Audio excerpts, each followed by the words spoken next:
صحیح بخاری حدیث نمبر 557۔ آپ صلی اللہ علیہ وسلم فرماتے تھے کہ تم سے پہلے کی امتوں کے مقابلے میں تمہاری زندگی صرف اتنی ہے جتنا عصر سے سورج ڈوبنے تک کا وقت ہوتا ہے۔ توریت والوں کو توریت دی گئی تو انہوں نے اس پر صبح سے عمل کیا، آدھے دن تک پھر وہ عاجز آ گئے، کام پورا نہ کر سکے۔ ان لوگوں کو ان کے عمل کا بدلہ ایک قرات بقول بعض دینار کا 4/6 حصہ اور بعض کے قول کے مطابق دینار کا 20واں حصہ دیا گیا۔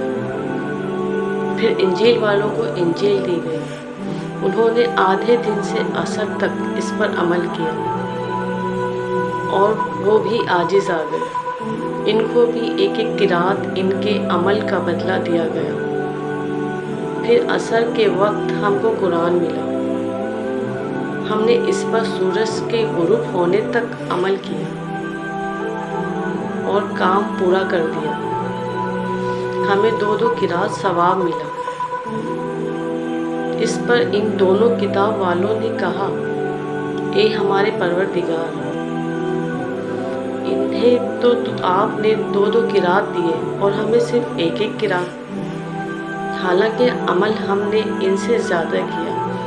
اللہ عز و جل نے فرمایا، تو کیا میں نے اجر دینے میں تم پر کچھ ظلم کیا؟ انہوں نے عرض کی کہ نہیں۔ اللہ تعالیٰ نے فرمایا کہ پھر یہ زیادہ اجر دینا میرا فضل ہے، جسے میں چاہوں دے سکتا ہوں۔